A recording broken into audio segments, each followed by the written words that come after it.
It's not possible to overstate the power of relationships. We just touched on a few things here. I always wanted to create a place that I want to work, right? I spent a ton of time there.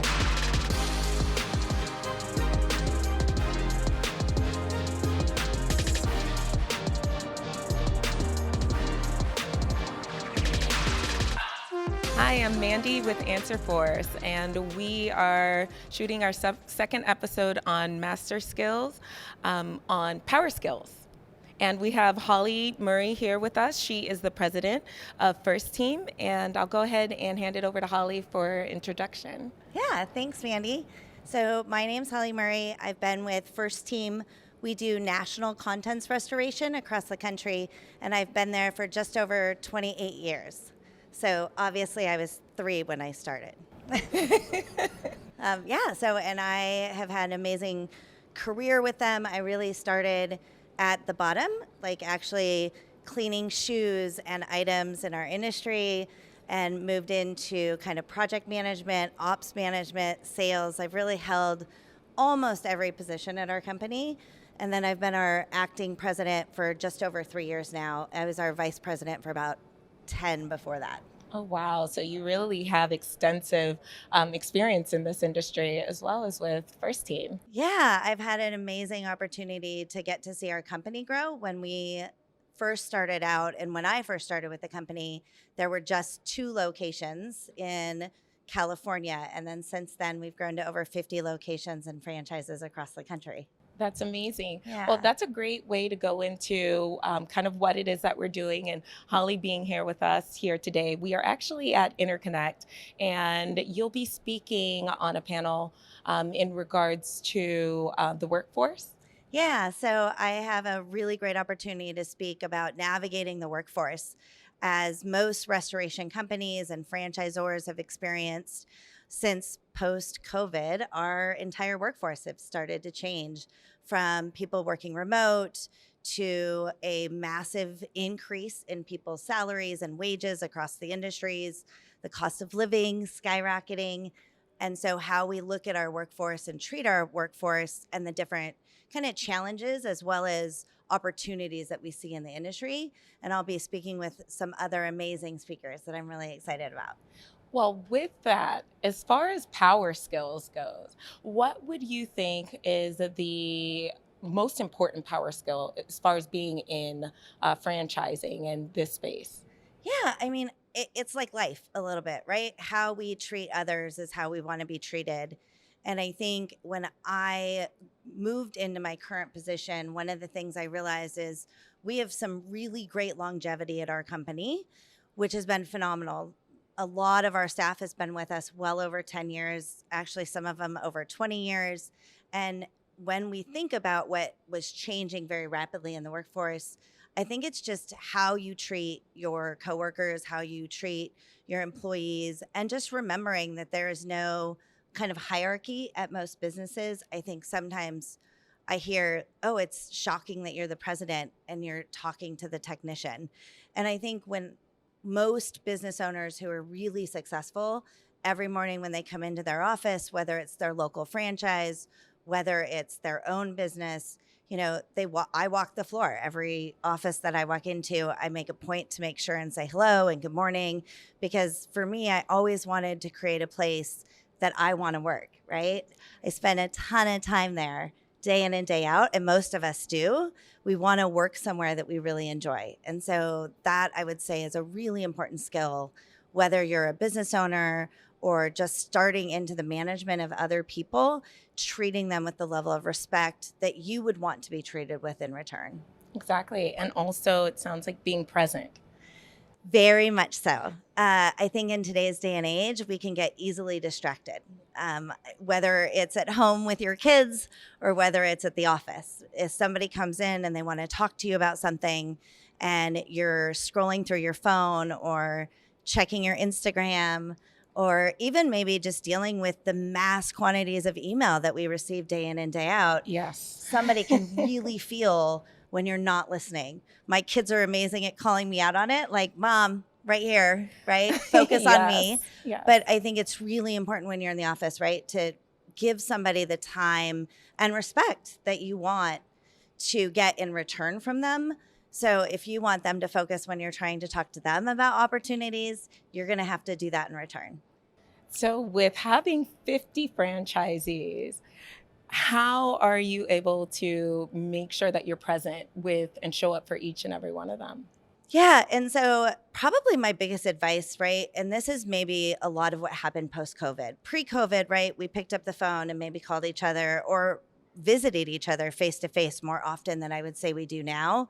Now there's more Zoom meetings and things where it's really important. And I encourage my staff, if you're going to get on a Zoom call or you're going to have a phone call, close the laptop, right? Or turn off your notifications for your emails, because it never fails, right? You're on an important call and there's a pop-up and the email looks really urgent, and then all of a sudden you're distracted. And what you're telling even just that franchisee, right, is that you're not as important as that email I just received and needed to tend to.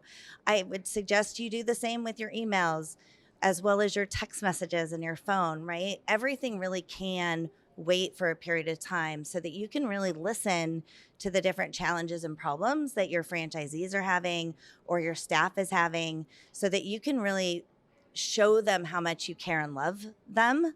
And when you feel that level of care and love, you have an amazing, retention rate, both with your team and with your franchisees. I can actually see how that can translate to from the franchise owner to their customers, being able, by showing them how to be present and practicing that through your franchise system. I can see how they could then take that to their customers, and also because in this industry you need to be present with your customers. Yeah, I'm sure at some point, right, we've all walked a loss where when we're out walking that loss site, the homeowner is talking to you and you get a text message and you're with somebody who picks up the phone. Same thing with your technicians out in the field. Hey, when you're meeting with that insured, put the phone away, be just focused on them. You need to really be able to listen to kind of what they're doing as far as what are the important items in their home, right? Their important belongings. At FRSTeam, we talk a lot about goosebump moments and items that really have emotional and sentimental attachment. If you miss that during the initial phone call meeting, whether it's the initial call of the claim or walking the loss site with them, and you miss that opportunity and something, heaven forbid, goes awry, you're going to have a very upset and really uncorrectable situation on your hand, because the homeowner's going to really speak to, like, I specifically told you this was the most important thing in my home and you didn't take good care of it. And I think those are the soft skills and kind of power skills that it's not just important as leaders that we hold on to those, but also our team.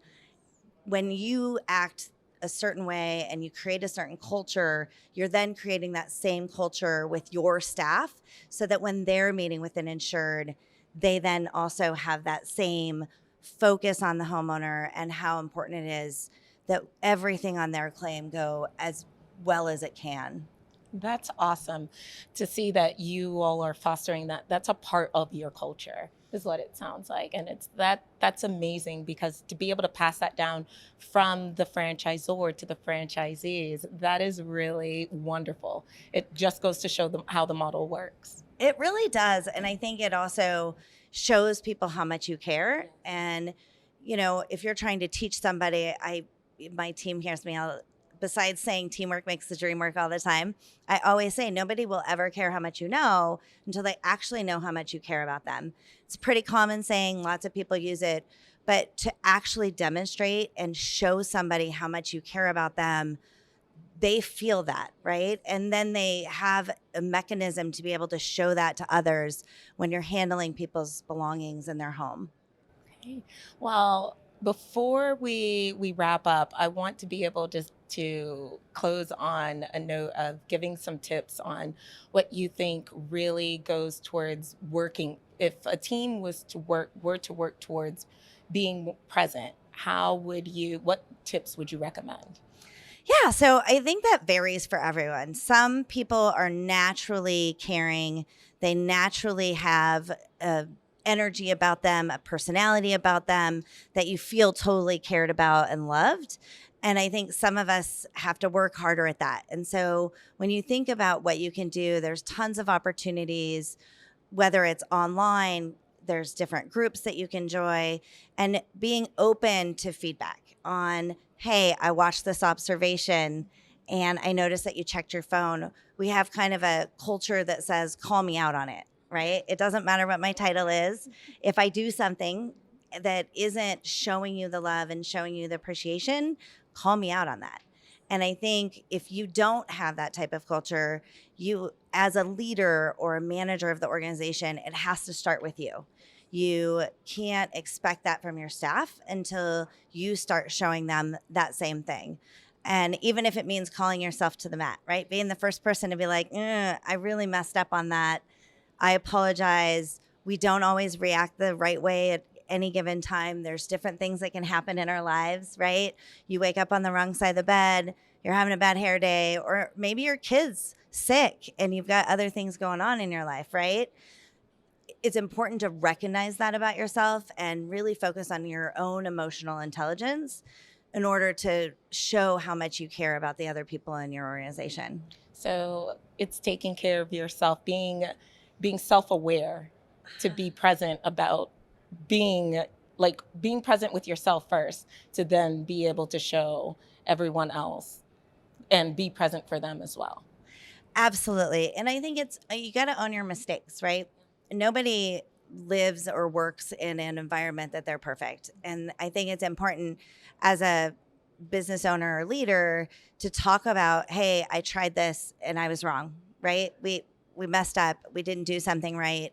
Because I think it also, again, sets the example for your team that it's okay to make mistakes. And I don't love you any less, right? Whether it's with your kids or your employees, you have to treat them equally and say, hey, we can get through this together as long as we know what we're working with and working towards together. I think we can really accomplish anything that we're trying to accomplish. Well, that's awesome. Is there anything, I don't really have any other questions. Is there anything else that you want to share with us today, Holly? No, I mean, I appreciate the opportunity to speak with you guys. I think it's great that you continue to do these amazing sessions and really help people in the environment. And I would just say that as an owner, as a business, I'm 100% available. I do tons of groups with people, right, where we can be really transparent and say, hey, this is what I need to do better. These are my skill sets that maybe I'm really good at. Here's the areas that I consistently need to work at. And I would encourage you to partner with other people in our industry. This has been a phenomenal 28 plus years for me, and working with some incredible people who really have taught me throughout the course and still teach me today. Even if it's the employee that's been with us 30 days, I'm still constantly learning from them on asking them, what can we do better, right? So when you get a new employee in and they've been with you 30 days, ask them, right? Hey, I need your feedback. What should we do better? Where are we missing the boat? Did you feel welcomed when you joined the company?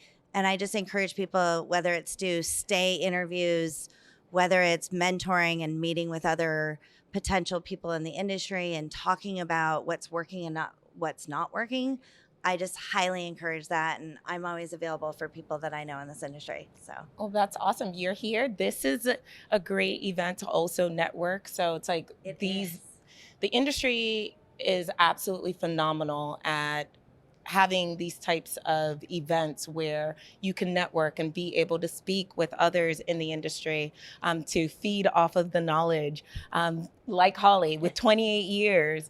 So I just want to be able to say thank you, Holly, so much for joining us today. And thank you once again for being able to speak on Power Skills. Absolutely. I really appreciate it. And I think the CNR is just an amazing opportunity for people to continue to learn and grow. And just never stop learning, never stop growing, and we'll continue to make everything a better place. So, Well, thanks you, so Holly. much, Mandy. You're welcome.